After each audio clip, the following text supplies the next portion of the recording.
Good morning friends, to the point में आप सभी का स्वागत है। आज का जो टॉपिक है बहुत ही सिंपल सा टॉपिक है हमारा।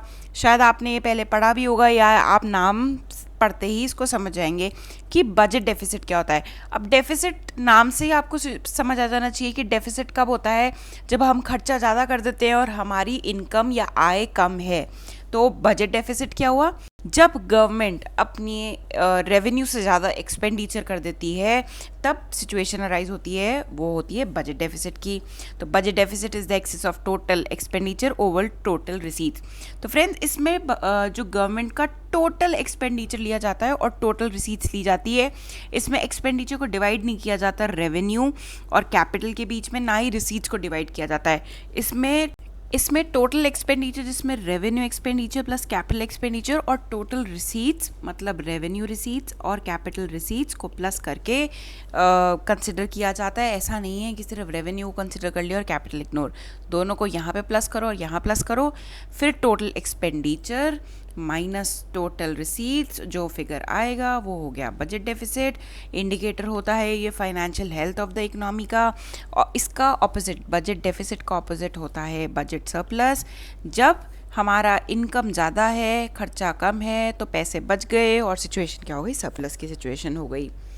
However in the situation where the inflows are equal to the outflows, जहाँ दोनों इक्वल आ रहे हैं, भाई एक्सपेंडिचर इज इक्वल टू खर्चा मतलब रेवेन्यू, तो वो क्या हो गया, मतलब उस बजट को बोलेंगे बैलेंस बजट। बहुत ही इम्प्रैक्टिकल सिचुएशन है। थ्योरेटिकली पॉसिबल है, प्रैक्टिकल शायद ही कोई कहीं ऐसा हुआ होगा कि बजट बिल्कुल बैलेंस है कि भाई जितना एक्सपेंडिचर हुआ उतना ही आपकी इनकम है। ऐसा नहीं होता है यूजुअली।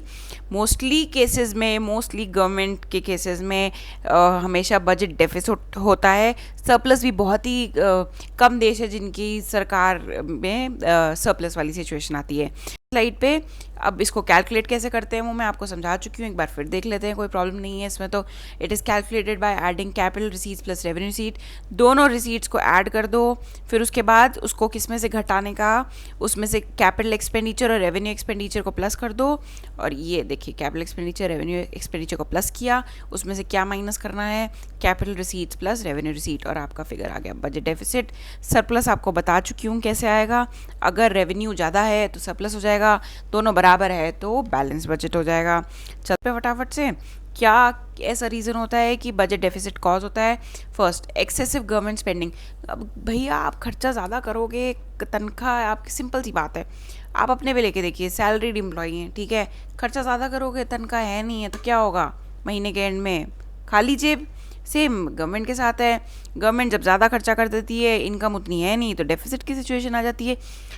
देखिए, चीज़ों को आप जितना डेली लाइफ से रिलेट करोगे ना, उतना कॉन्सेप्चुअली आप क्लियर रहोगे, लंबे टाइम तक चीज़ें याद रहेंगी, रटने की कभी ज़रूरत नहीं पड़ेगी। मैं तो ऐसे ही करती थी जब पढ़ती थी।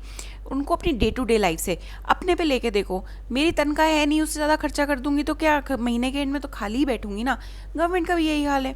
चलो next, low level of taxation. अगर गवर्नमेंट किसी साल में या कुछ सालों के लिए अपना टैक्सेशन रेट कम कर देती है तो क्या होगा, उससे जो रेवेन्यू का कलेक्शन है वो कम हो जाएगा।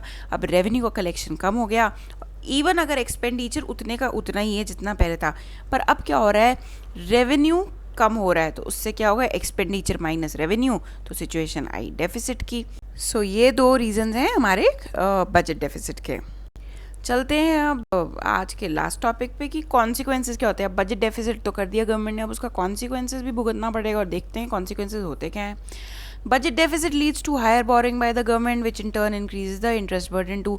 अब भाई महीने के जब अंत में या साल के अंत में पैसे नहीं बचे, फिर भी अब इतने खर्चे सामने दिख रहे हैं, वो कैसे पूरे करोगे, लोन पकड़ोगे, कर्जा पकड़ोगे। अब लोन ले लिया, उसके ऊपर इंटरेस्ट भी देना पड़ेगा, तो क्या होगा, और आपके ऊपर कर्जा चढ़ता जाता है। पहले ही देखिए जेब में पैसे नहीं थे, ठीक है, आपको पेमेंट करनी थी, अब उस पेमेंट को उतारने के लिए आपने बाज़ार से और पैसा पकड़ लिया, तो क्या और पेमेंट इकट्ठी हो गई। तो इससे बहुत ही नेगेटिव कॉन्सिक्वेंस होता है कि गवर्नमेंट को ना बोरिंग करनी पड़ जाती है, और उससे बल्कि अगले साल का बजट और टाइट हो जाता है। गवर्नमेंट ठीक से खर्चा नहीं कर पाती, प्रोडक्टिव एरिया में स्पेंड नहीं कर पाती है। क्यों? क्योंकि ऑलरेडी पहले खर्चा कर चुकी है, उस खर्चे को उतारने के लिए फिर लोन ले रही है। तो ये तो फर्स्ट हो गया। फिर सेकेंड, अब फ्रेंड्स, क्या बजट डेफिसिट होना हमेशा नेगेटिव पॉइंट होता है? क्या मतलब आपका बजट डेफिसिट में है तो मतलब वो गलत ही बात होगी? ऐसा हमेशा नहीं होता फ्रेंड्स कि बजट डेफिसिट है तो वो गलत बात ही होगी। नहीं, ऐसा नहीं होता फ्रेंड्स। कई बार गवर्नमेंट को इतना एक्सेस में एक्सपेंडिचर करना पड़ जाता है ताकि देश के विकास के लिए आगे जाके देश को फ़ायदा हो, इकोनॉमी को फ़ायदा हो, तो किसी साल में उनको अपने रेवेन्यू से ज़्यादा और इनफैक्ट कई ज़्यादा एक्सपेंडिचर करना पड़ जाता है। तो उस सिचुएशन में क्या हो जाता है, बजट डेफिसिट आएगा। भाई जैसे ही एक्सपेंडिचर रेवेन्यू को क्रॉस करेगा तो वो डेफिसिट में चला जाएगा। बट कई बार एक्सपेंडिचर बहुत फ़ायदेमंद भी होता है देश के विकास के लिए, उसकी प्रगति के लिए। तो हम हमेशा ये नहीं सोच सकते या कह सकते कि अगर बजट डेफिसिट है तो वो एक नेगेटिव पॉइंट है, गलत बात है, गवर्नमेंट को ऐसा नहीं करना चाहिए। कई बार in fact most of the times ये बहुत अच्छी चीज़ होती है कि खर्चे कई बार इस ऑब्जेक्टिव से किए जाते हैं कि लॉन्ग टर्म में जाके इकोनॉमी को फ़ायदा होगा। फॉर एग्ज़ाम्पल, अगर किसी साल में गवर्नमेंट ने कोई ऐसा प्रोजेक्ट लिया है जिसमें उनको पूरे देश में रोड की कनेक्टिविटी बढ़ानी है, तो अगर आप देखेंगे तो उस साल में जो खर्चा होगा, मतलब कैपिटल एक्सपेंडिचर होगा, वो काफ़ी ज़्यादा होगा। क्यों? क्योंकि उन्होंने ये तय किया है कि अगले 5 साल में इंडिया का जो रोड नेटवर्क है वो बहुत बढ़िया कर देंगे। तो उन 5 साल का अगर आप पीरियड देखोगे तो उसमें यूजुअली बजट डेफिसिट आएगा, क्योंकि बहुत बड़े लेवल पे गवर्नमेंट को एक्सपेंडिचर करना पड़ेगा, तभी पूरे इंडिया का रोड नेटवर्क ठीक होगा। तो क्या ये गलत बात है? नहीं। बट अब आने वाले टाइम में देखेंगे इसके क्या फ़ायदे हैं। ट्रांसपोर्ट बहुत स्मूथ हो जाएगा। कोई भी गुड्स एक जगह से दूसरे पहुँचाने तो वो और ज़्यादा फास्ट पहुँच पाएंगे। इनफैक्ट बाहर से जो इन्वेस्टर्स हैं या बाहर से जो कंपनीज़ है वो इंडिया में आएगी, उन्हें जब पता चलेगा कि यहाँ का रोड नेटवर्क अच्छा है, इससे ईज़ ऑफ डूइंग बिजनेस बढ़ जाएंगी। तो ये सब फ़ायदे होते हैं। तो इसलिए हम हमेशा ये नहीं कह सकते कि अगर बजट डेफिसिट है तो वो नेगेटिव थिंग ही है। कई बार in fact most of the time वो बहुत फ़ायदेमंद चीज़ भी होती है और उन चीज़ों के लिए खर्चे किए जाते हैं जो बाद में हमें फ़ायदा या लाभ दे।